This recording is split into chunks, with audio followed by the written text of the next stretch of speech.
Hey everyone, I'm sorry it's been a while. I haven't been posting videos, but I am back. And today I would like to talk about different methods of water culture with houseplants. You hear about water culture a lot and semi-water culture with orchids. I know that people have done videos with their peace lilies. I'm going to show you some other plants that work really well, and I've had a lot of success with using water culture, full water culture and semi-water culture, and I'll explain the difference how I use those methods and the results that I've been getting. So let's start with my Syngonium here. This is one of my Syngonium, at least, Nephitis. This plant has been doing really well. As you can see, all those beautiful roots in there in full water culture. But when I say full water culture, I don't mean that the glass is full. I put them in glasses. They seem to hold up a lot better. The opening is a little more narrow so the plants don't flop all over the place, and they seem to be really happy. Now what I do with these guys is I have been using full water culture, but filling the glass to either a quarter full of water or half full as far as the length of the roots. So instead of filling this glass all the way up to the base of the plant with water, I'll only fill it halfway, so half of the roots are submerged, or a quarter of the roots. It really depends. But as you can see, this plant is doing phenomenally. Lots of new leaves popping up. See all the babies in there? And the coloring is good. It's been getting good light. So yeah, the plant's been doing really well. I have another Syngonium here because I tend to love Syngonium. I don't know why, but I do. This one's beautiful. I think this is a Cream Illusion. And this one, same deal. The water has been soaked up or evaporated, so this is about a quarter of the roots being submerged, if you can see it. There you go. But again, the plant is loving it. The roots are nice and healthy. There's a lot of oxygen. And the interesting thing about this is, even though the roots are not completely submerged, the moisture trails up the outside of the roots. It gets absorbed by the roots, but also trails up. So the roots, all the way up to the base of the plant, for the most part, stay moist, but there's a lot of air around the roots, so the oxygen gets in as well. So the plants do really well. Yeah, I'm loving this method. Here I have Pothos, very common houseplant that everybody has or has had at some point in their life. This plant was just a bunch of cuttings that I put in. I did the full water culture. What I've been doing with this one, because it didn't have a lot of roots to begin with, is I filled it all the way up, so it was completely submerged, and as the roots are growing, I'm letting the water level decline, and I'm only filling it up to submerge only half the roots, because I'm doing the same method as I did with Syngonium because it works so well. So yeah, full water culture with only half the roots being submerged. Now, one more Syngonium. I love this one too. This one's a little guy, and I put him in a little cup. You can see, same situation. 100% of the roots are not submerged, only about half, and this plant is loving it. Look at all these leaves popping up, all these little babies. Doing really well. Very happy. Okay, now you guys are gonna freak out when I show you this because there's a lot of controversy about this. I do semi-water culture with my succulents. All right, everybody calm down. Here's an example. This has been in semi-water culture for a while now, a few months. I'm not exactly sure when I transferred this one over, but as you can see, the roots are pretty dry. They're not moistened all the time.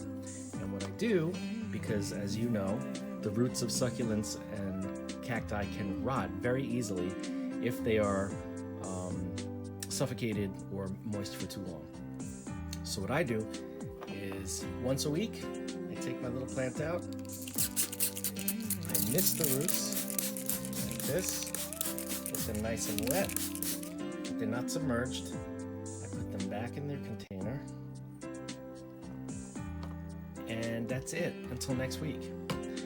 What's amazing about this is because of these, either the glasses, this one's in a pitcher, I really like this pitcher, whatever they're in, the neck is not wide open, so the moisture doesn't evaporate and get soaked up as quickly.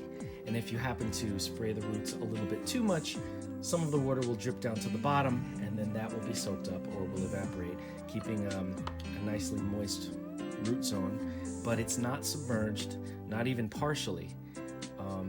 And these plants are doing really, really well. This plant is a Haworthia. I have a bunch of Haworthia that are in the same culture, and I also have a whole mess of aloes because I love aloe. I have an aloe collection, so I have a bunch of aloe that are in semi-water culture. I don't even know if people would consider this semi-water culture. I do, because there's a drying period, only because these plants prefer to dry out between waterings normally, even when in soil, and they've been doing really well. So yes, this is my semi-water culture with an example of my succulents, and my full water culture, only half root zone submerged, for my houseplants. And here are some other semi-water culture aloe that I have. This one here has been in the semi-water culture for about, I'd say, 6 months. And it actually started growing, sprouting some new leaves. And this is what the root zone looks like. It hasn't been watered for about a week. You can see that the roots are very much alive here, and they are the fleshy water storing roots. So I'm gonna have to spray these guys. I can do that now.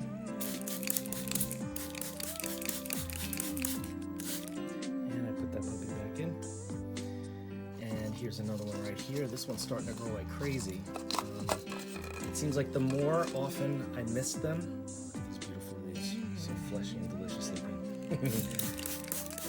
If I miss them more than once a week, they start to grow even quicker. As long as I allow them to dry out, they can't stay wet for too long. One thing that's interesting about succulents and cacti is naturally where they grow, there are obviously times of drought, but when the rain comes, they grow their roots very quickly. And these roots are water absorbing roots. They're not the fleshy water storing roots. So these roots grow very quickly to absorb as much moisture as possible. And then when there's drought and it dries, those little roots that had grown die back. So it's almost like each time that there's rainfall, the plants grow new roots in order to absorb the moisture. Now, aside from those new roots, we have the fleshy water storing roots, and that's these here.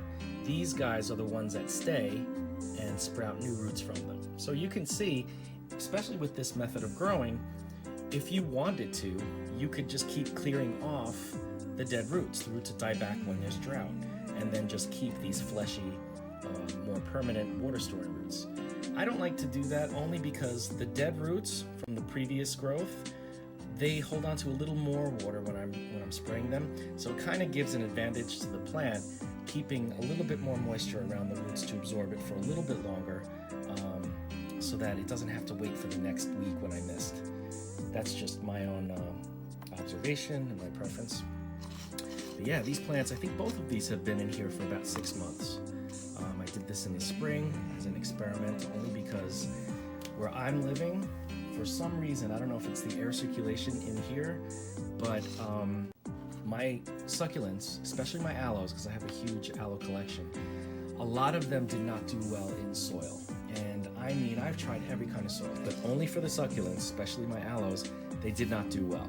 So I said, let me try something else. Let me try growing these plants in a way that they'll be able to dry out, but I can control the amount of moisture around the roots, and I can carefully watch and see how they do. And sure enough, this method works really, really well. And it still continues to work well. I've transferred almost all of my aloe to this, and they're doing amazing.